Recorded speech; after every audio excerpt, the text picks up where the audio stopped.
It is Monday, October 28th, 2019. It is 8 p.m. Pacific Standard Time, and so you know what time it is. It's time for a little bit of coin metal.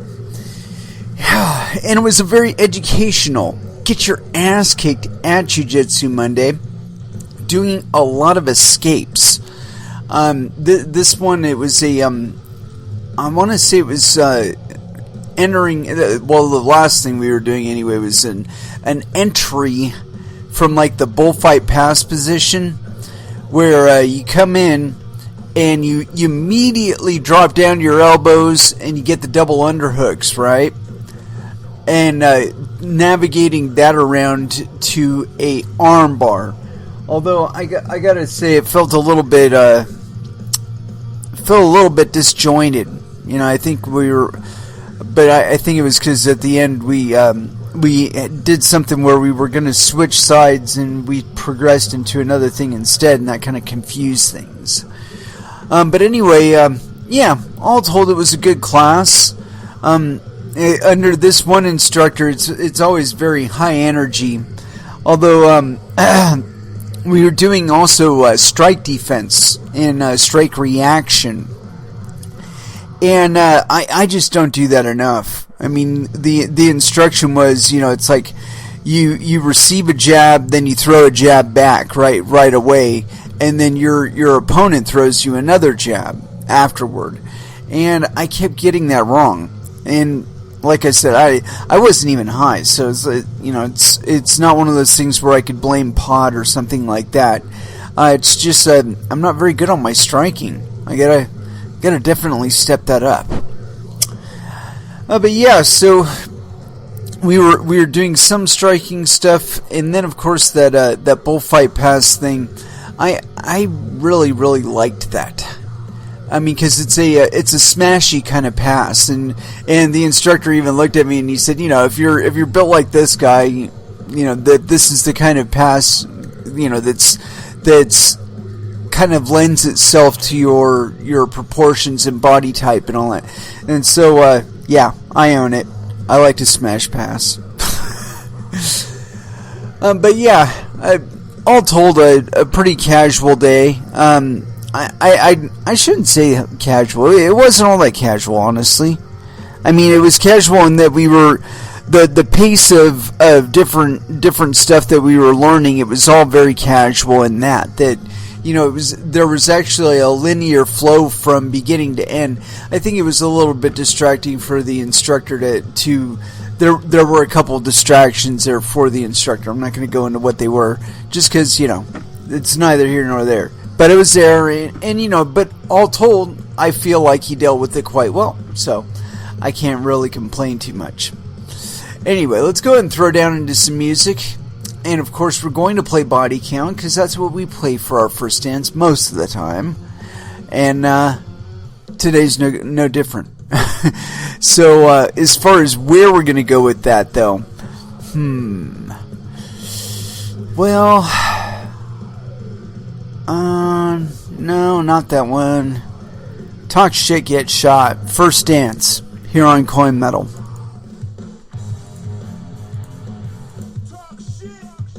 And that was Megadeth with Dystopia from the album of the same name.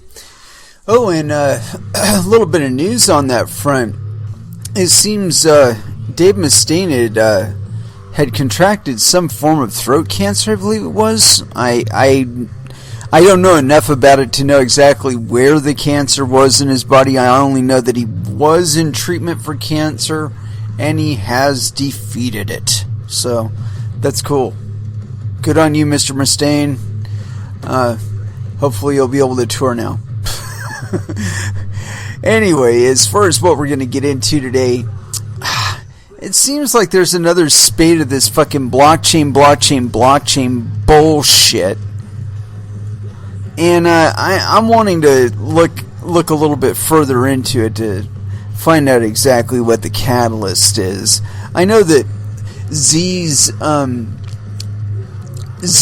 President Z's, or Winnie the Pooh's his speech concerning cryptocurrencies, or at least blockchain, made everybody sing happy songs and stuff. But Bitcoin didn't really maintain that little bump that was supposedly attributed to the happy noises coming out of Z's mouth concerning cryptocurrencies. I read it. I think I read it on this show, as a matter of fact. And honestly, I wasn't all that impressed. He wasn't saying anything that the previous president of China, or whatever, the premier or king or tyrant or whatever the fuck they have over there. I haven't seen a lot of philosophical variants. There's still this idea that you can top-down command and control this bullshit, and it's just not going to happen. I mean, we've seen this multiple times now, where various entities, just because I don't know, I think it's because people lie to them about what exactly we're talking about when it comes to cryptocurrencies. I mean, maybe they're trying to put it in language and vocabulary that will make the president say something other than "let's fucking shut it down right now," or something like that. Maybe they're just that good at selling it to him or something. But they people like Mr. Z, they continue to talk about cryptocurrencies like this is something that they control. And it's not. It's completely outside of their control. It's within their borders and outside of their control. So terribly dichotomous for the Chinese, I'm sure. Nonetheless, it is true. The blockchain as it exists it doesn't exist without the participation of miners. And I know I keep riding that horse to the death, but again, I think it's something that's an error in the way this stuff is being sold to people. That if you're not willingly and knowingly mining it, then you're not really supporting it. And if you're not supporting it, that means somebody else has to support it for you, or in lieu of you. Unfortunately, they're unable to do that for everybody. I don't believe there's a singular entity that can do what cryptocurrencies do without the existence or participation of ad hoc miners. I just don't think it can be done. Anyway, I do have a whole bunch of articles that I did want to get into here, and this one is kind of interesting because we've gotten into it quite a bit. It seems, let's get into this. It's on CoinDesk. This one's by Danny Nelson. This is authored October 28th, 2019 at 19:15 UTC. AT&T responds to crypto exec's SIM swap suit. See you in court. They're gonna get fucked. AT&T said it would fight allegations that it was negligent in a customer's loss of $1.7 million in a SIM swap. The allegations come from Seth Shapiro, VideoCoin's head of strategy, who blames the phone giant for failing to secure his phone during a May 2018 hack. Speaking exclusively to CoinDesk, AT&T spokesman Jim Greer said, quote, "It is unfortunate that Mr. Shapiro experienced this, but we dispute his allegations. We look forward to presenting our case in court." In a series of brazen SIM swaps, Shapiro said he lost $1.7 million in cryptocurrency. Hackers allegedly seized control of his cell phone, reset his email, and breached his exchange accounts to steal $1 million from him, with the balance belonging to other people for upcoming investments. Greer said AT&T was cautioning all its customers to bolster their security measures and that mobile phone authentication is not good enough. Quote, Recent high-profile cases reinforce the importance of businesses and consumers taking steps to protect against SIM swap fraud, such as not using mobile phone numbers as the single source of security and authentication. That's bullshit. To access Shapiro's SIM card, the hackers allegedly paid off AT&T employees, now since fired and being prosecuted in criminal court, to gain control. According to Shapiro, the initial phone hack occurred during the May 2018 Consensus Conference. On the same date, Shapiro's VideoCoin announced the close of a $50 million private coin offering for which his related Alphabet fund subscribed. Two colleagues of his in several ventures, entrepreneurs Chris Kitsy and Enzo Villani, were also SIM hacked at the same time, but they did not lose any funds. In April 2019, Joel Ortiz, the alleged 21-year-old mastermind of this Shapiro hack, was sentenced to 10 years in federal prison after pleading no contest to charges that he orchestrated 13 SIM swaps. An accomplice, a 19-year-old minor, was charged in 7 cases. Ortiz was alleged to have made off with $5.2 million, but only $400,000 was recovered. Must have spent it all. Another high-profile SIM hack case was brought against AT&T last year when Michael Turpin, a crypto exec with a public relations firm, investment company, and conference series, and a partner of Shapiro's in several of those ventures, said he lost $23.8 million when his phone was hacked. Turpin sued the telephone company to reclaim his losses, in addition to $200 million in punitive damages, and that the breach was a violation of the Federal Communications Act. The perpetrators were alleged to be a New York City-based 21-year-old thief named Nicholas Truglia, along with his 16-year-old computer hacker accomplice. According to an affidavit filed by Truglia, a friend caught up peripherally in his bust, the thief's MO was to have himself fraudulently added as an admin to a target's phone account and then proceed to a local AT&T store where he used his own ID to verify his identity and instruct an AT&T employee to make the changes to provide him access to the SIM. The least secure security measure. The loss highlights an obvious question for security experts who wondered why an experienced crypto executive would keep such high sums in an online exchange rather than cold storage, i.e. offline storage, where it would be completely shielded from remote hacks. Relying on a cell phone to secure any part of one's online security apparatus is a huge potential vulnerability, Hasib Awan, CEO of California-based SIM card security provider Don't Port, told CoinDesk, quote, "People should avoid SMS verification whenever possible," Awani said. Two-factor authentication is probably the worst form of authentication because of the ease with which hackers compromise it. Actually, it's not easy to compromise two-factor. What makes it easy is the fact that AT&T will hand off their fucking customer service to a third party that's paying less than $10 a fucking hour to people that are handling people's banking fucking information. Give me a fucking break. Continuing on. Even without the AT&T moles alleged by Shapiro, Awan himself, the target of multiple SIM swaps, said that hackers social engineer, trick, and buy their way into victims' mobile accounts every day, making the value of cell phone verification almost negligible. Many people think they never will get hacked simply because they never have been before, Awan said. Quote, "It's kind of like saying you will never die because you haven't yet.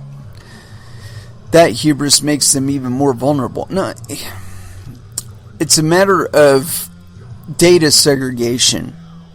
If you appropriately segregate your data, SIM swapping you is much more difficult. They actually have to get physical control of your unit. Anyway, continuing. SIM swapping is a relatively well-known threat among high-profile crypto holders who are often targeted because of their publicity and the heightened likelihood that they may hold valuable assets. Shapiro, the current head of strategy for VideoCoin and founder of various crypto media projects, even told investigators that he immediately suspected SIM swapping when his phone suddenly stopped working. Awan said he was surprised Shapiro could have lost so much money so easily. He's not some newbie, he's been in crypto for a while. AT&T's Greer said that offline storage is the only real solution. Actually, AT&T should shut the fuck up, because they are the guilty party here. Quote, for cryptocurrency, security experts recommend further safeguards, such as keeping cryptocurrency in cold storage, an offline environment that can't be accessed via the internet, and following instructions regarding storage of wallet and exchange access credentials. CoinDesk contacted Shapiro, his legal counsel Kitsy, Villani, and Turpin, none of whom responded to requests for comment. It was unknown from the legal findings which, if any, security products the executives had on their hacked phones. Actually, all of that is irrelevant. I want to tell you something. If you have not seen it yet, you need to watch the episode of Joe Rogan Experience where he has Edward Snowden on. He says some really fucking important shit in there that if you're paying attention, you understand immediately how these SIM hacks should be fucking impossible. Should be fucking impossible. There are programs right now that track your fucking cell phone's every movement. Every handoff to another what do you call those, tower, you know, anytime you move from one area to another, the cell phone knows it. There's all kinds of little notifications pinging back and forth to and from your cell phone. Knows your location all the time, probably listening to you right now, maybe even videotaping you right now for various applications on your phone. Now, if your security and the security of your account were a priority for AT&T, they would be using that tracking information to verify your ID. If there's a request to change a SIM card, like swap out a number from one phone to another or change the SIM card, if there is such a request, every single time that you use your phone, or every time your phone pings to a tower, it verifies the ID of the phone, like the hardware ID of the phone, in multiple ways, as well as the network ID of your phone, right? So if you're looking at that information, right, and you got somebody on the end of the phone in, like, say they're in Milan, Italy, right, and they're trying to swap out your SIM, but the last time that your phone was pinged was in, like, Poughkeepsie, New York. They're going to know right away that the motherfucker, there's no way that you made a trip, 3 hours, from one place to another. It's impossible, right? So they should know immediately that this is a fucking asshole social engineering the customer service agent on the end of the phone to try and get a SIM swap going.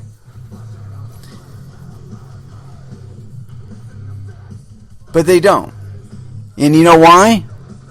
It's because for all of the demands that AT&T track you and keep all kinds of information on you, record your every SMS message, everything, right? For all of that, there is no sentencing guidelines for if they fuck up, that information is accessed and you suffer because of it. Because there's no sentencing in there for fucking up with your data. There's no, for not securing your data properly. There isn't any sentencing recommendations for that. So AT&T just doesn't give a fuck. They're only told to collect it. They're not told to secure it. The only reason they bothered to secure it is because other people bothered to secure their shit. And it is kind of a concern for most customers that their shit is secure, and so they ask about it. And so AT&T does some things to try and secure your data, but they don't do enough. I know. I used to work for one of the companies that they would farm out their labor to, their customer service labor to, and I'll tell you what, we were overworked, underpaid, and they were having us do shit that somebody in our pay category should not be doing. But it's an average thing. There was all this concentration put on sales, right? So you're not even thinking about, is this person really the person that I'm talking to? Is this person really somebody trying to gain access to the bank account information that's associated with this account? That never came up.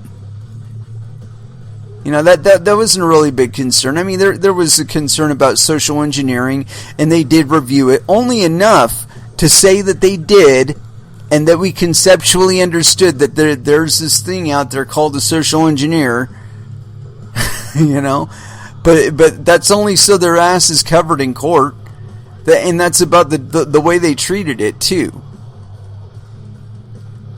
They really do need to be stabbed hard, with like this $200 million thing. They need to lose this case. They need to lose $250 million, because then maybe it'll fucking become a priority for them. Be like, you know what? Maybe all this shit that's associated with people's banking information, maybe we shouldn't give the customer service agents access to that information. And maybe when it comes to paying for stuff and all that, we should be handing it off to a salesperson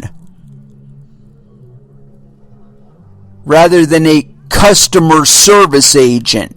A customer service agent can maybe set up a time for a service technician to come out and mess with your cable or something, right?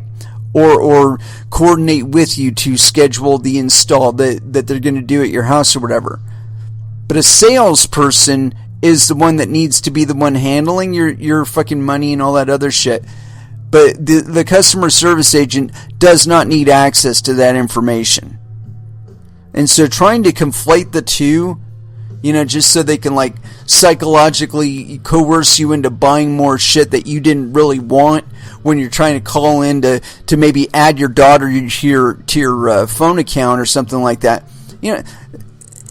Again, it's because the priorities are all fucked up, or at least they were for the place that I was working, where the focus really wasn't on customer service, it was on sales, and trying to use that opportunity of customer service to, again, coerce the customer into buying things that they didn't intend to buy. Anyway, that's my perspective on it. I feel as a customer service agent, a very well-trained customer service agent, I have expectations about what my job actually is, and it doesn't include trying to coerce you into, signing up for more cable channels than you currently have right now. Is your dish actually pointed within the horizon, area that it needs to be focused on, or again, let's add your daughter to your fucking cell phone account or something like that. That's what a customer service agent handles. Maybe even questions about an individual product, like a technical question about it. But again, that might be something for a technician to handle. But I mean, a customer service person, if they're competent at what they're doing and they're experienced enough at it, they would know to help you do small technical stuff. But again, AT&T, they need to lose one of these cases, one if not many of these cases, because the fact of the matter is that the people that they put in charge of customer service for you, have way too much access to banking information and other information that they really shouldn't have access to. And this is an obvious outcome of it, that a customer service agent would abuse their position and use their position to pull off some criminal activity that'll certainly be more profitable than working for AT&T customer service. It's not too difficult to do when they're paying you less than $10 an hour, you know? Anyway, let's go ahead and throw back down into some music. And where'd it go? We played a lot of good stuff on the last time around. Let's go with a little bit of Nevermore. Final Product here on Coin Metal.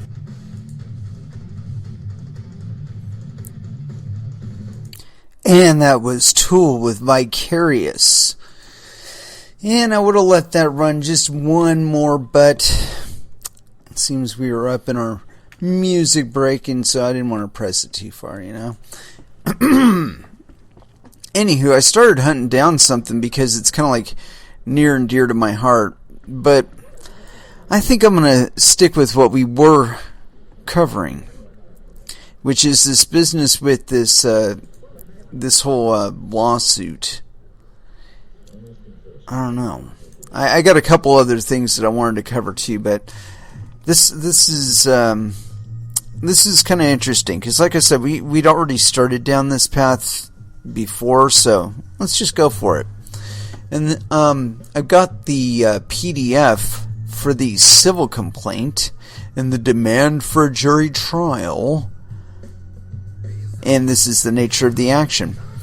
This action arises out of AT&T's repeated failure to protect wireless cell services subscriber Seth Shapiro from its own employees, resulting in massive and ongoing violations of Mr. Shapiro's privacy, the compromise of his highly sensitive personal and financial information, and the theft of more than $1.8 million.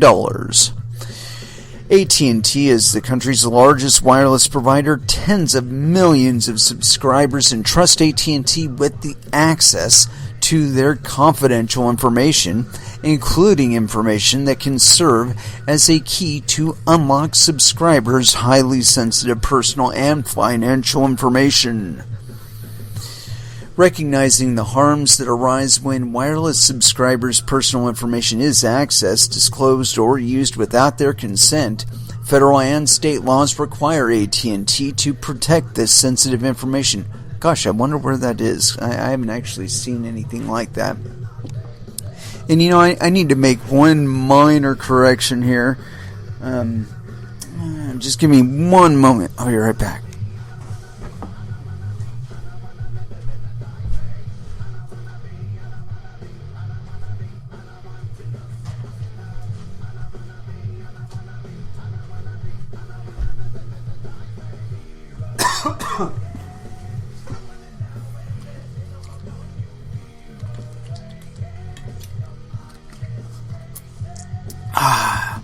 Alright.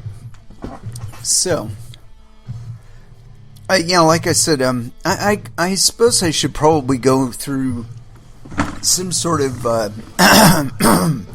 FCC legislation or related regulations or some shit like that in order to determine whether or not AT&T actually has any kind of responsibility with regard to this stuff. Supposedly, according to this, number 3, recognizing the harms that arise when wireless subscribers' personal information is accessed, disclosed, or used without their consent, federal and state laws require AT&T to protect this sensitive information. Number 4, AT&T also recognizes the sensitivity of this data and promises its subscribers that it will, quote, protect customers' privacy and keep their personal information safe, and that it will not sell customers' personal information to anyone for any purpose, period.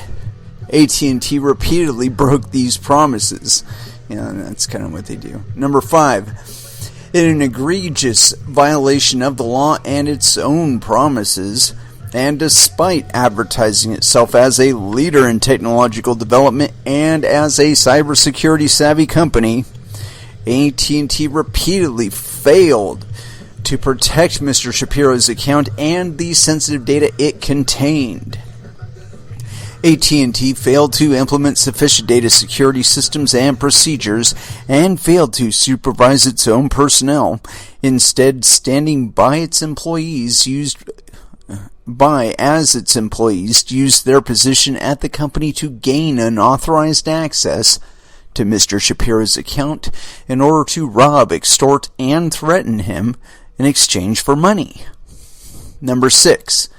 AT&T's actions and conduct were a substantial factor in causing significant financial and emotional harm to Mr. Shapiro and his family, but for AT&T's employees' involvement in a conspiracy to rob Mr. Shapiro and AT&T's failure to protect Mr. Shapiro from such harm through adequate security and oversight systems and procedures, Mr. Shapiro would not have had his personal privacy repeatedly violated and would not have been a victim of a SIM swap theft.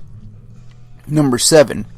Mr. Shapiro brings this action to hold AT&T accountable for its violations of federal and state law and to recover for the grave financial and personal harm suffered by Mr. Shapiro and his family as a direct result of AT&T's acts and omissions as detailed herein. Number 2. The parties. 8. Plaintiff Seth Shapiro is, and at all relevant times was, a resident of California. Mr. Shapiro currently resides in Torrance, California with his wife and 2 young children. Mr. Shapiro is a 2-time Emmy Award-winning media and technology expert, author, and adjunct professor at University of Southern California School of Cinematic Arts. He regularly advises Fortune 500 companies on business development in media and technology. Mr. Shapiro was also an early investor in digital currencies. Mr. Shapiro is a former AT&T wireless customer. He purchased a wireless cell phone plan from AT&T in Los Angeles, California in approximately 2006 for personal use and was an active paying AT&T wireless subscriber at all times relevant to the allegations in this complaint. Number 11. Defendant AT&T Mobility, LLC, hereinafter AT&T, is a Delaware limited liability corporation with its principal office or place of business in Brookhaven, Georgia. AT&T provides nationwide wireless services to customers and wholesale and resale wireless subscribers located in the United States or U.S. territories and transacts or has transacted business in this district and throughout the United States.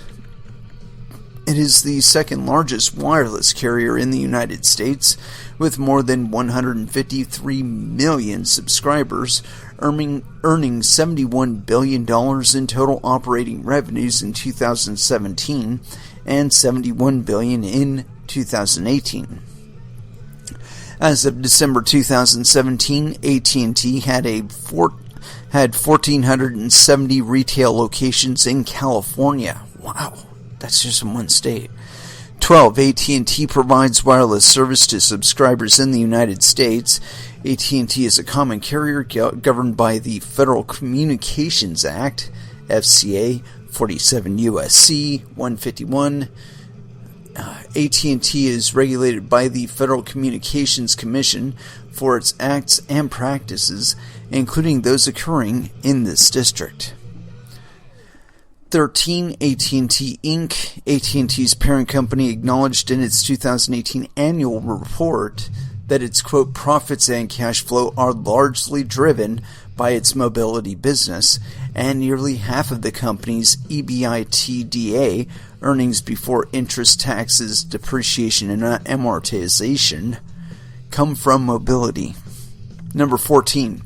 Despite the importance of its mobility business, instead of focusing on providing ramping up security for their customers, AT&T Inc. has gone on a buying spree, costing over $150 billion, acquiring Bell South, including Singular Wireless and YellowPages.com, Dobson Communications, Edge Wireless, Cellular One, Centennial, Wayport, Qualcomm Spectrum, Leap Wireless, DirecTV, and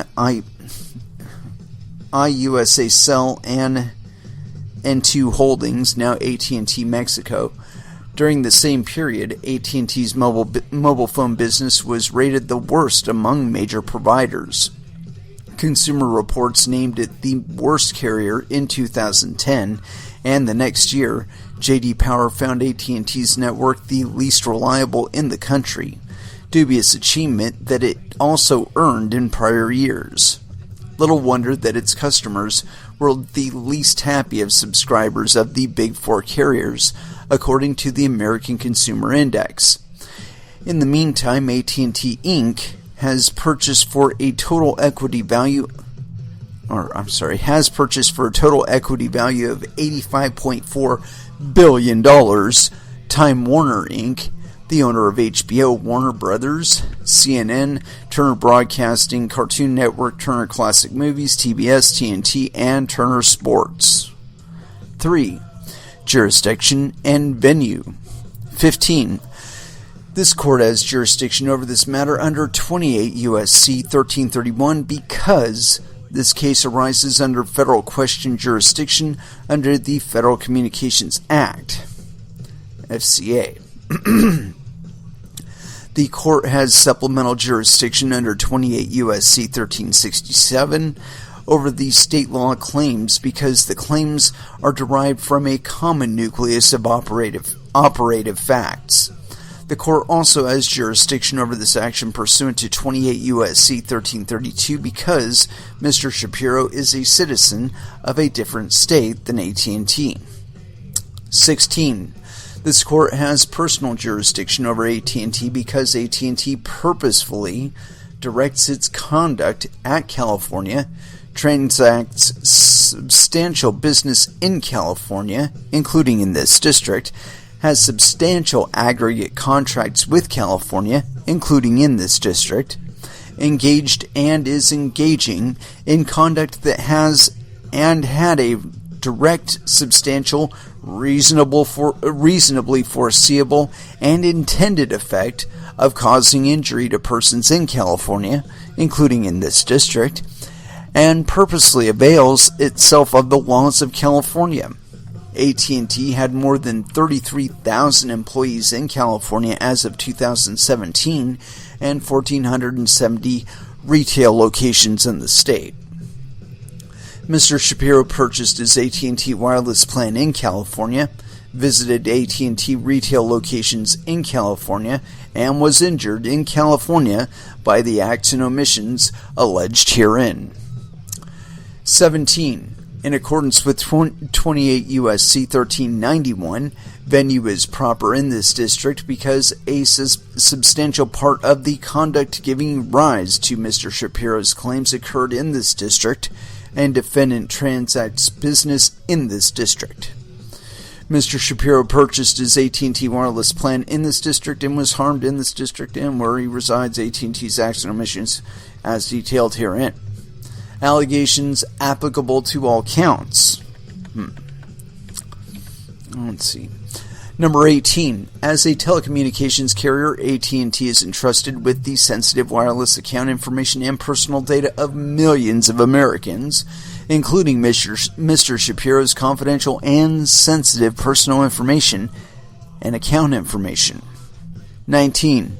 Despite its representations to its customers and its obligations under the law, AT&T has failed to protect Mr. Shapiro's confidential information. On at least 4 occasions between May 16, 2018 and May 18, 2019, AT&T employees obtained unauthorized access to Mr. Shapiro's AT&T wireless account, viewed as confidential and proprietary personal information, and transferred control over Mr. Shapiro's AT&T wireless number from Mr. Shapiro's phone to a phone controlled by third-party hackers in exchange for money. The hackers then utilized their control over Mr. Shapiro's AT&T wireless number, including control secured through cooperation with AT&T employees, to access his personal and digital financial accounts and steal more than $1.8 million from Mr. Shapiro. Number 20.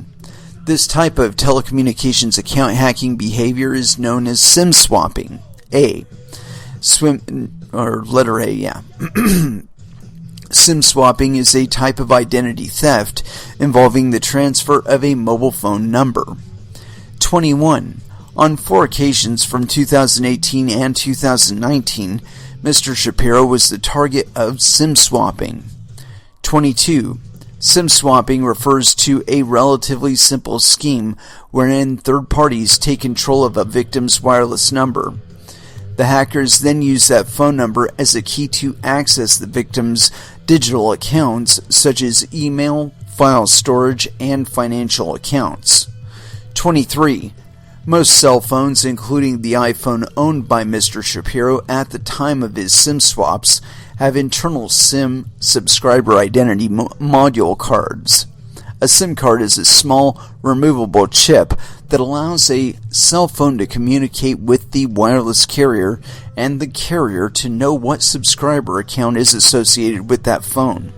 The connection between the phone and the SIM card is made through the carrier, which associates each SIM card with the physical phone's IMEI, International Mobile Equipment Identity, which is akin to the phone's serial number. Without a working SIM card and effective SIM communication, a phone typically cannot send or receive calls or text messages over the carrier network. SIM cards can also store a limited amount of account data, including contacts, text messages, and carrier information, and that data can help identify the subscriber. 24. The SIM card associated with a wireless phone can be changed. If a carrier customer buys a new phone that requires a different size SIM card, for example, the customer can associate his or her account with the new SIM card and the new phone's IMEI by working with their cell phone carrier to effectuate the change. That is a high level thing that requires a lot of shit to happen first. Anyway, continuing. This allows carrier customers to move their wireless number from one cell phone number to another and to continue accessing the carrier network when they switch cell phones. For a SIM card change to be effective, the carrier must authenticate the request and actualize the change. AT&T allows its employees to conduct SIM card changes for its customers remotely or in its retail stores. 25. A SIM swap refers to an unauthorized and illegitimate SIM card change.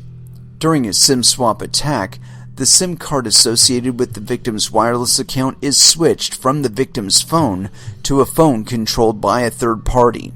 This effectively moves the victim's wireless phone, including any incoming data, texts, and phone calls associated with the victim's phone, from their phone to a phone controlled by the third party, also referred to herein as a hacker. The hacker's phone then becomes the phone associated with the victim's carrier account, and the hacker receives all of the text messages and phone calls intended for the victim. Meanwhile, the victim's phone loses its connection to the carrier network. 26. Once hackers have control over the victim's phone number, they can use that control to access the victim's personal online accounts, such as email and banking accounts, though through exploiting password reset links sent via text messages to the now hacker-controlled phone or two-factor authentication processes associated with the victim's digital accounts. Two-factor authentication allows digital accounts to be accessed without a password or allows the account password to be changed. One common form of two-factor authentication is through text messaging. Rather than enter a password, the hacker requests that a password reset be sent to a mobile phone number associated with that account. Because the hacker now controls that phone number, the reset code is sent to them. The hacker can then log into and change the password for the victim's account, allowing them to access the contents of the account. The involvement of a SIM swap victim's wireless carrier is critical to an effective SIM swap. In order for a SIM swap to occur and for a SIM swap victim to be at any risk, the carrier must receive a request to change a victim's SIM card and effectuate the transfer of the victim's phone number from one SIM card to another. In Mr. Shapiro's case, not only did AT&T employees access his account and authorize changes to that account without Mr. Shapiro's consent, but its employees actively profited from this unauthorized access by knowingly giving control over his phone number to hackers for the purposes of robbing him. Yeah, they probably personally knew the... Oh, hold on. Oh, no. There we go. B. AT&T allowed unauthorized access to Mr. Shapiro's account 4 times over the course of approximately 1 year. 29. Between May 16, 2018 and May 18, 2019, AT&T employees accessed Mr. Shapiro's AT&T wireless account without his authorization, obtained his confidential and proprietary personal information, and sold that information to third parties, who then used it to steal from Mr. Shapiro, access his sensitive and confidential information, and threaten his family. 30. On May 16, 2018, at approximately 1:35 p.m. Eastern Time, Mr. Shapiro's AT&T SIM card was changed without his knowledge or authorization for the first time. It's weird that it would be counted in Eastern Time because he's a California resident. Weird. 31. At the time of the SIM swap, Mr. Shapiro was attending a conference in New York City. That's why. Yeah. He noticed that his AT&T cell phone had lost service. Mr. Shapiro's device was no longer connected to the AT&T wireless network, and he was no longer able to place or receive wireless calls. 32. Mr. Shapiro immediately suspected that a SIM swap attack was underway and called AT&T in an attempt to secure his account. Mr. Shapiro informed the AT&T customer service agent that he suspected his account had been accessed without authorization and that he was in possession of large amounts of digital currency, which he feared could be at risk. 33. During his call with AT&T, Mr. Shapiro repeatedly asked to speak to upper management or to be connected to the AT&T department responsible for security. AT&T records confirm Mr. Shapiro's request to speak to the fraud department. Mr. Shapiro, who was incorrectly told that no such department existed, and his call was never escalated to management. Instead, he was put on lengthy holds and ultimately told to turn off his phone and go to an AT&T retail location for further assistance. His AT&T service was then suspended.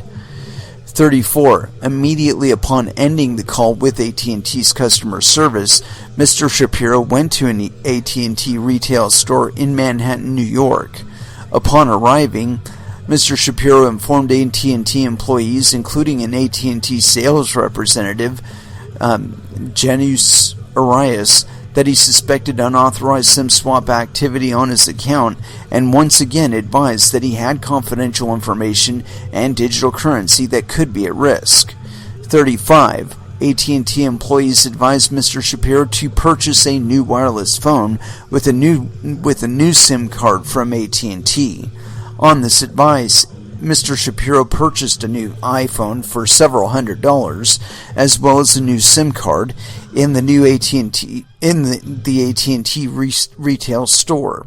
AT&T employees then activated the new phone and the new SIM card and restored Mr. Shapiro's service, thereby allowing Mr. Shapiro to regain control over his cell phone, or over his AT&T cell phone number. 36. AT&T employees told Mr. Shapiro at that time that they had noted that the SIM swap activity in his account and assured him that his SIM card would not be swapped again without his authorization.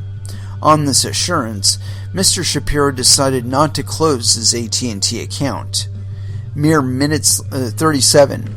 Mere minutes later, while Mr. Shapiro was still in the AT&T retail store, Mr. Shapiro's AT&T account was again improperly accessed, and the SIM card associated with his phone number was changed. Again, Mr. Shapiro lost control over his AT&T cell phone number. Number 38. Mr. Shapiro immediately informed AT&T employees that AT&T had once again allowed an unauthorized SIM swap. Employees informed him that he needed to wait until it was his turn to be assisted. Number 39. Mr. Shapiro waited for approximately 45 minutes inside the AT&T retail store for help from AT&T employees. In that time, third-party individuals were able to use their control over Mr. Shapiro's AT&T cell phone number to access Mr. Shapiro's personal and financial accounts and rob him of approximately $1.8 million, all while Mr. Shapiro stood helplessly in the AT&T store asking for the company's help. That they were stalling him intentionally so they could fucking rob him blind. Duh! Jesus Christ. You know, I'll tell you, the thing to do, where he fucked up, was assuming that anyone at AT&T would fucking help him. What he should have done when he went to the AT&T store was had his account suspended right then. Then his next thing should have been to use somebody else's phone to call the fucking FBI and have them meet him at that fucking store and report the shit right then and there. Say, yo, I think these motherfuckers are in on this shit, or could be in on this shit, and I want it noted that this shit is happening, these motherfuckers are fucking up or have fucked up, and so on and so forth. That way, if the second thing happened, the second SIM card swap, the guy didn't even leave the store, and they fucking nailed him again. That's inside knowledge. I guarantee you that's inside knowledge. Anyway, continuing on. 40. While third parties had control over Mr. Shapiro's AT&T wireless number, they used that control to access and reset the passwords for Mr. Shapiro's accounts on cryptocurrency exchange platforms, including KuCoin, Bittrex, Wax, Coinbase, Huobi, Cryptopia, Livecoin, HitBTC, Cost.io, Liqui, and Bitfinex. Cryptocurrency exchanges are online platforms where different forms of cryptocurrency are bought and sold. 41. Before the May 2018 SIM swaps, Mr. Shapiro had raised funds in the form of cryptocurrency for a new business venture. This capital, as well as Mr. Shapiro's personal funds, was accessed by the hackers utilizing their control over Mr. Shapiro's AT&T wireless number. Although the business funds were stored separately from Mr. Shapiro's personal funds. 42. By utilizing their control over Mr. Shapiro's AT&T cell phone number and the control of additional accounts, such as his email, secured through that number by utilizing two-factor authentication, these third-party hackers were able to access Mr. Shapiro's accounts on various cryptocurrency exchange platforms, including the accounts he controlled on behalf of his business venture. The hackers then transferred Mr. Shapiro's currency from Mr. Shapiro's accounts into accounts that they controlled. In all, they stole more than $1.8 million from Mr. Shapiro in the 2 consecutive SIM swap attacks on May 16, 2018. 43. On information and belief, the hackers also utilized their control over Mr. Shapiro's AT&T wireless number to access and steal Mr. Shapiro's currency on cryptocurrency exchanges, including Liquid.io, Livecoin, and Huobi, to which Mr. Shapiro was never able to regain access. 44. The hackers also used their control over Mr. Shapiro's AT&T cell phone number to access and change passwords for approximately 15 of Mr. Shapiro's online accounts, including 4 email addresses, his Evernote account, a web application for taking notes and making task lists, and his PayPal account, a digital payment platform. 45. It took Mr. Shapiro approximately 14 hours to regain access to and to restore control over his email and other personal accounts. By then, however, the damage was done. These accounts and all of their contents had already been compromised. 46. Criminal investigations into the May 2018 breaches to Mr. Shapiro's AT&T account and the resulting theft revealed that at least 2 AT&T employees, acting in the scope of their employment, accessed and permitted others to access Mr. Shapiro's AT&T account and the confidential information contained therein. As federal authorities described, quote, "These employees, while not necessarily knowing the entirety of the hackers' plans, were aware that they were assisting in the theft of identities of subscribers to their employer's services." 47. The 2 AT&T employees involved, Robert Jack and Jarrett White, reside in Arizona. AT&T confirmed their employment, their involvement in the unauthorized access of Mr. Shapiro's account, and their involvement in the 2 SIM swaps that occurred on May 16, 2018. 48. Specifically, criminal investigations revealed that a third party, an individual identified by authorities as JD, paid Jack and White to change the SIM card associated with Mr. Shapiro's AT&T account from the SIM card in Mr. Shapiro's phone to a SIM card in a phone controlled by JD and others. 49. In order to effectuate the swaps, Jack and or White used their access to Mr. Shapiro's account, access gained through their AT&T employment, to view his confidential AT&T account information and effectuate the SIM swaps without Mr. Shapiro's knowledge or consent. 50.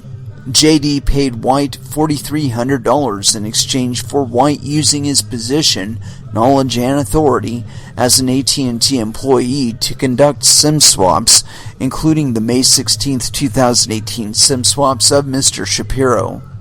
White then paid Jack $585.25 for his involvement in the swaps. 51. On information and belief, AT&T data shows that White and Jack were prolific SIM swappers. White conducted 29 unauthorized SIM swaps in 2018, while Jack conducted 12 unauthorized swaps that same month. 52. Criminal investigations have also identified the AT&T employees' third-party co-conspirators and revealed additional information about the employees' involvements in that scheme. 53. For example, police officers located documents on the computer of one co-conspirator hacker, identified as CS1, labeled ATT plug. In the SIM swap context, a plug is a telecommunication carrier employee who uses their knowledge and access to assist in SIM swaps. 54. Investigators were also able to obtain a log of a chat conversation held online between the third-party co-conspirator hackers, wherein they plotted and executed the theft of Mr. Shapiro's currency. 55. The chat begins with the group discussing working with an AT&T employee to access Mr. Shapiro's AT&T wireless account and swap his SIM card. At 1:19 p.m. on May 16, 2018, one member of the group asks, "What is Plug doing?" On information and belief, this refers to the group's AT&T Plug, White, or Jack. The same member requests at 1:31 that another member, quote, "message the Plug and tell him to hurry up." 56.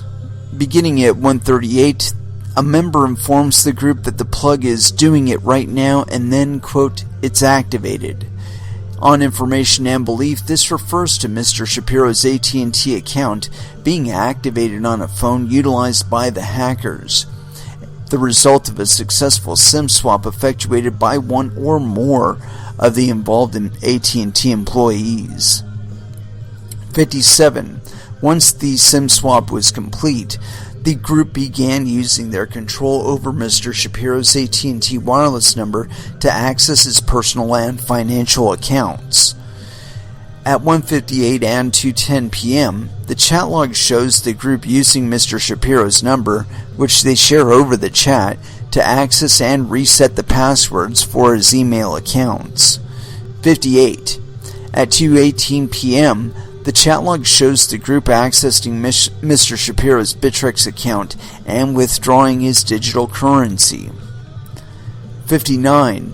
The individuals would not have been able to access these accounts but for their utilization of Mr. Shapiro's cell phone number, control of which was obtained through the use of AT&T's employees and systems. 60.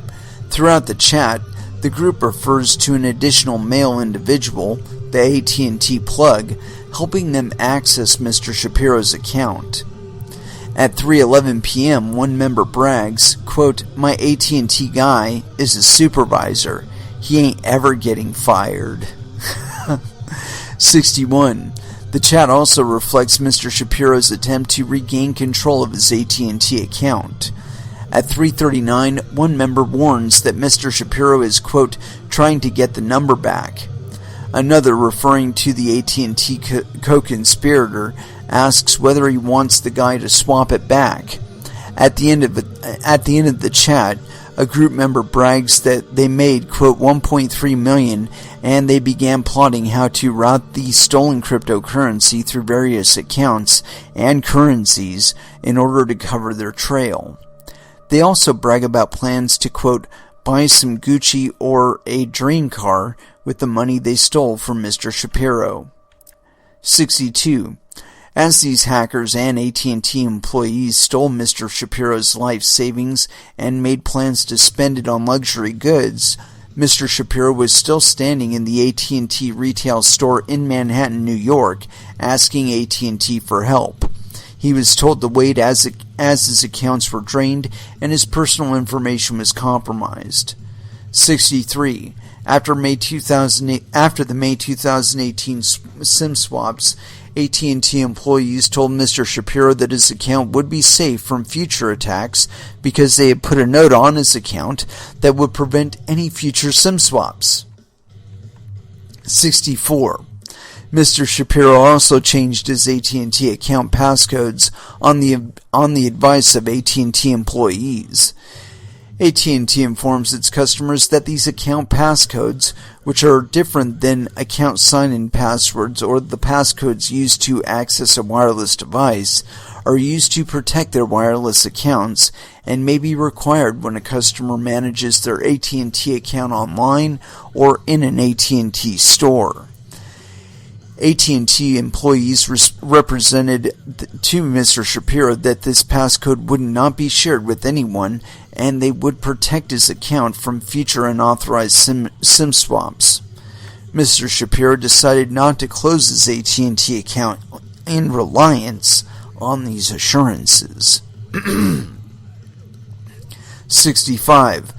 Mr. Shapiro's trust in AT&T was misplaced.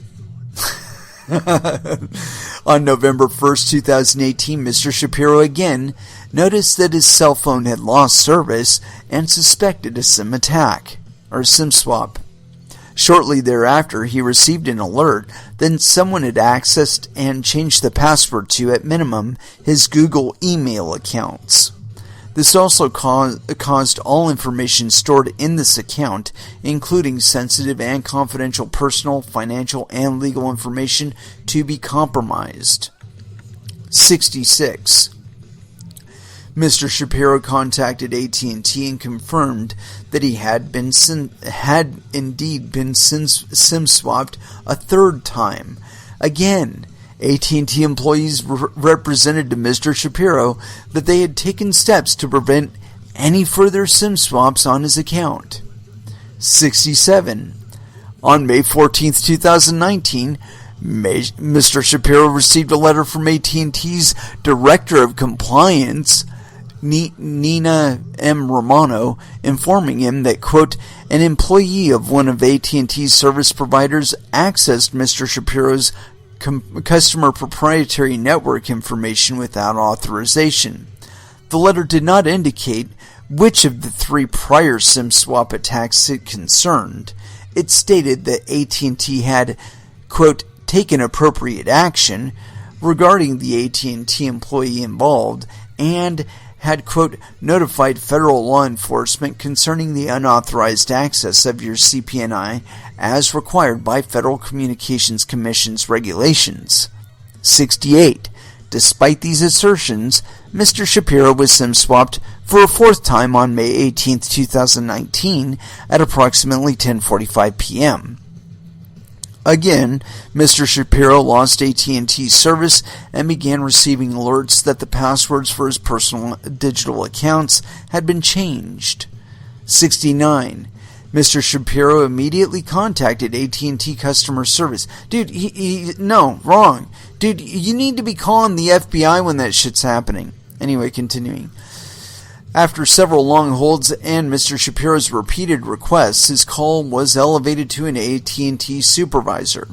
The supervisor, Marcus, informed Mr. Shapiro that he had been SIM swapped again, but refused to tell Mr. Shapiro who had authorized the swaps, because it was probably him. 70. Mr. Shapiro asked the supervisor why the secret passcode that AT&T had promised him would protect his account failed to provide that protection. The AT&T supervisor refused to provide an answer. 71. The supervisor then informed Mr. Shapiro that he would request that his AT&T account be transferred back to Mr. Shapiro's phone. He estimated this would take between 2 and 4 hours. Meanwhile, upon information and belief, hacker continued to have control over his AT&T wireless account throughout that time and used that control to access his personal and financial accounts. 72. Mr. Shapiro repeatedly asked the supervisor to escalate his call to a higher authority at AT&T. Eventually, he was transferred to an AT&T manager, Tom. The manager informed him that in order to, quote, reverse the unauthorized swim card change, he would need to, quote, file a ticket and submit a reversal request, which, quote, normally completes within 2 to 4 hours. He told Mr. Shapiro that he would sever the line in the meantime. It took the manager several minutes to, quote, process the ticket requesting a reversal. He then informed Mr. Shapiro that AT&T would send a PIN code to another active line on his AT&T account to validate the reversal request.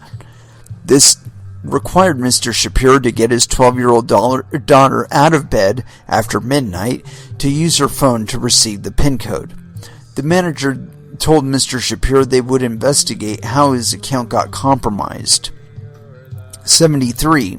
During this attack, Mr. Shapiro's Yahoo, Google, Windows, PayPal, Coinbase, and Evernote accounts at minimum were accessed and their contents compromised.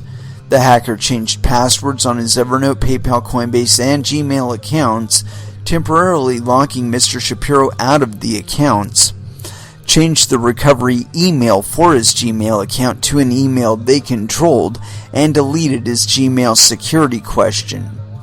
This also caused all information stored in these accounts, including sensitive and confidential personal, financial, and legal information, to be compromised.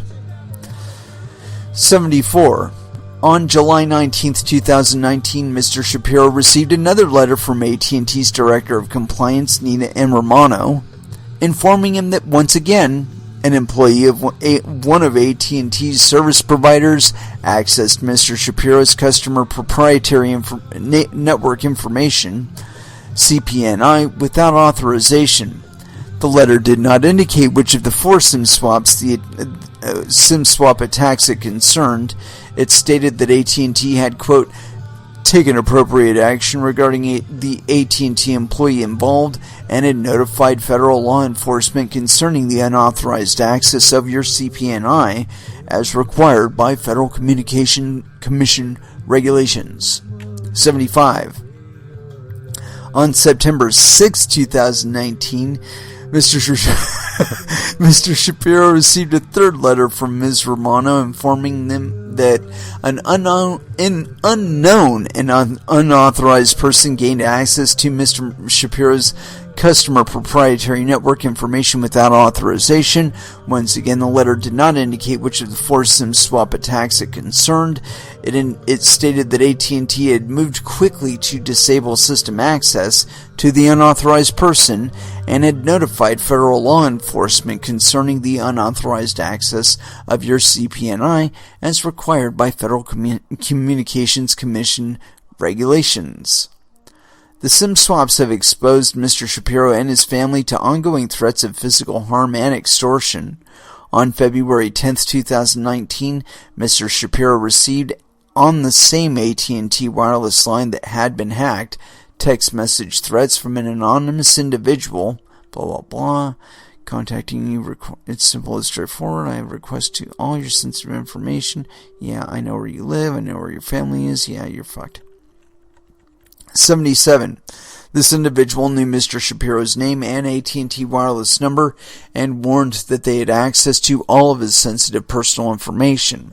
The harasser also threatened an additional SIM swap and informed Mr. Shapiro that they still had access to AT&T employees who would aid them in further harm against Mr. Shapiro. Specifically, they warned that they had, quote, an AT&T rep ready to hand over Mr. Shapiro's account to them at any given time. They warned that they knew where Mr. Shapiro and his family lived and sent his exact current address and demanded $800 to prevent harm to Mr. Shapiro and his family. 78. After Mr. Shapiro received these threats, a sergeant at the Santa Clara County Sheriff's Office informed Mr. Shapiro that he had personally contacted AT&T to inform them of the threats and requested that they monitor Mr. Shapiro's accounts. Despite this warning, Mr. Shapiro's account was authorized without his consent, and his SIM card swapped approximately 3 months later. 79. The financial and personal lives of Mr. Shapiro and his family have been devastated as a result of AT&T's failure to safeguard Mr. Shapiro's account. 80. As a result of the May 2018 hacks detailed above, Mr. Shapiro lost more than $1.8 million in digital currency. This money constituted the entirety of the profits from the sale of Mr. Shapiro's family home and his life savings. As a result of the loss of that money, Mr. Shapiro and his family have not had the finances to buy another home, causing feelings of instability and anxiety for the whole family. 81. The financial strain resulting from the robbery of Mr. Shapiro has caused extreme anxiety and distress for Mr. Shapiro and his family. 82. Mr. Shapiro's wife, who previously took the full-time care for their young child, has had to return to work due to financial strain and pressure. As a consequence of the SIM swap attacks, she has suffered from anxiety, emotional stress, and loss of sleep, and has less time to see to the needs of her children. Yeah, I'm not going to get too deep into this. I'm going to go ahead and pause this for just a moment. Go ahead and throw down into some music, because I'm digging this song, number one, and number two, my throat's getting a little bit raw here, so yeah. So they really fucked this guy. They like repeatedly nailed him over and over and over and over again. And like I said, this shit would have happened like one time. I would be at the AT&T office. I would be like calling the FBI going, okay, where is the nearest FBI office, and can you get somebody to my location? Because this is some federal level crime happening in my fucking account, and these people, I think these people are fucking involved in it, or they know how to find out who's involved in it, and these people are fucking robbing me. So like, help me fix this shit like now. Anyway, let's go ahead and throw down into some music, and I'm just gonna go with this one here, fucking Killing Joke, Loose Cannon. Let's go ahead and stop that, if I can, if I haven't like broken the program. There we go. Here we go. Loose Cannon.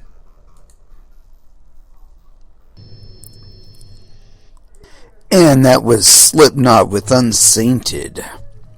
Yeah, that was off of their latest album. Really good stuff. We are not your kind. Yeah, so I don't know if we want to go further into this thing. I mean, yeah, we got a little bit of time left. Let's do it. And so I scrolled down just a little bit here. Not too far, though. 87. Let's see here.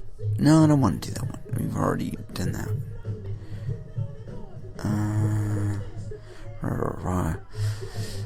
88. Recognizing the sensitivity of data collected by cell carriers, Congress through the FCA requires AT&T to protect Mr. Shapiro's sensitive personal information to which it has access as a result of its unique position as a telecommunications carrier. 89.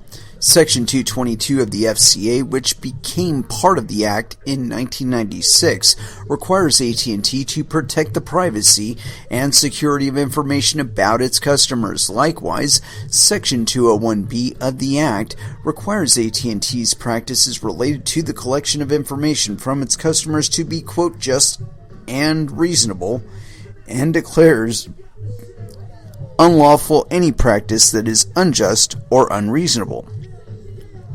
90. AT&T's most specific obligations to protect its customers concerns a specific type of information called CPNI.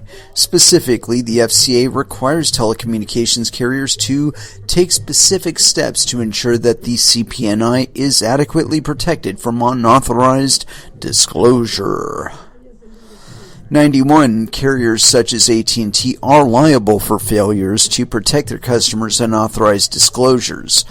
The FCC has also stated that, quote, to the extent that a carrier's failure to take responsible precautions renders private customer information unprotected or results in the disclosure of individually identifiable CPNI, a violation of Section 222 may have occurred. 92. The CPNI is defined as, quote, information that relates to the quantity, technical configuration, type, destination, location, and amount of use by a telecommunications service subscribed to by any customer of a telecommunications carrier, and that is made available to the carrier by the customer solely by virtue of the carrier-customer relationship, and information contained in the bills pertaining to telephone exchange service or telephone toll service received by a customer of a carrier. 93. As AT&T admitted to Mr. Shapiro in its 3 letters, his CPNI was breached by AT&T employees or, quote, unknown and unauthorized persons when they accessed his account and swapped his SIM card without authorization. In each letter, AT&T informed Mr. Shapiro that, quote, an employee of one of its service providers accessed his customer proprietary network information without authorization. 94. When employees accessed Mr. Shapiro's account, his CPNI was visible. On information and belief, this includes, but was not limited to, information about the configuration, type, and use of his subscribed AT&T services, his personal information, his SIM card details, and his billing information. AT&T employees then used this information to effectuate an unauthorized SIM swap. This type of unauthorized use of Mr. Shapiro's CPNI is illegal under the FCA. The FCA forbids AT&T from using, disclosing, or permitting to access to CPNI except in limited circumstances. As AT&T admitted in its May 2019 letter, this extends to the carrier's own employees. 96. AT&T may only use, disclose, or permit access Mr. Shapiro's CPNI, number 1, as required by law, number 2, with his approval, or number 3, in its provision of the telecommunications service from which information is derived or services necessary to or used in the provision of such telecommunications service. Beyond such use, quote, the Commission's rules require carriers to obtain a customer's knowing consent before using or disclosing CPNI. And one thing right here, I think this is very, very telling, and it could explain why AT&T is so cavalier in this case. Okay? Number 96, we're going to read this again, just up to number 1. AT&T may only use, disclose, or permit access Mr. Shapiro's CPNI, number 1, as required by law. It's very important. As required by law.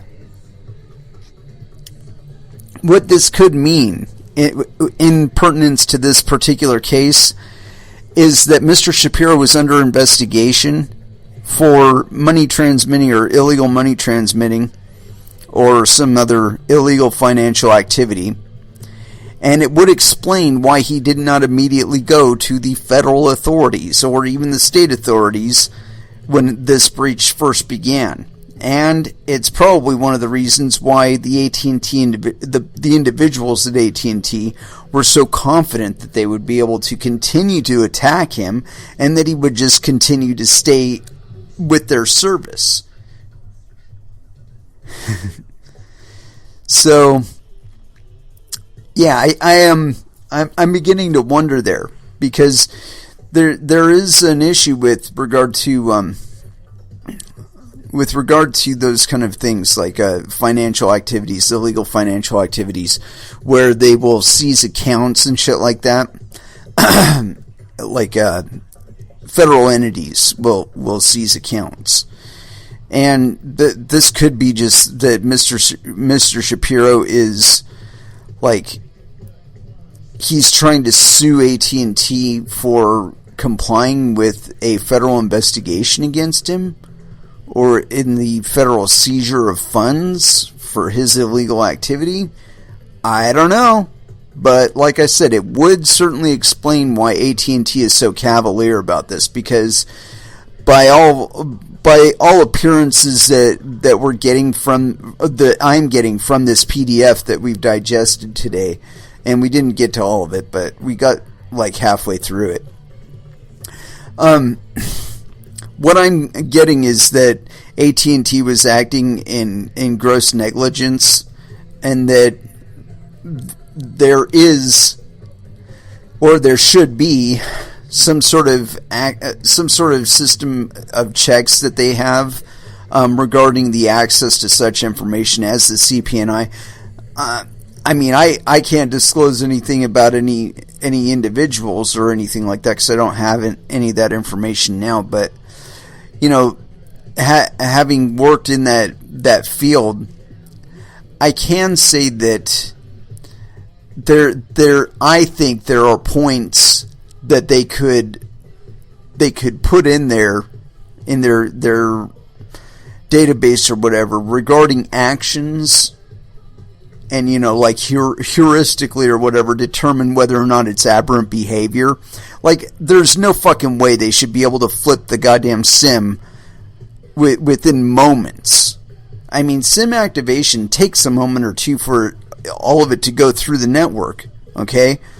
So for them to be able to stall him long enough to swap his SIM right there in the store before he can even get out the door, that's that's such aberrant behavior that, like, if they had like an AI system or something like that, that it should have fucking hammered it down, locked down the fucking the node that was accessing the account, and notified the nearest law enforcement of the commission of the crime and the location of where it's happening from, where it's sourcing from. That's, I mean, like, if security and insolvency and all of that was the priority here, I believe that's the kind of system that they would employ.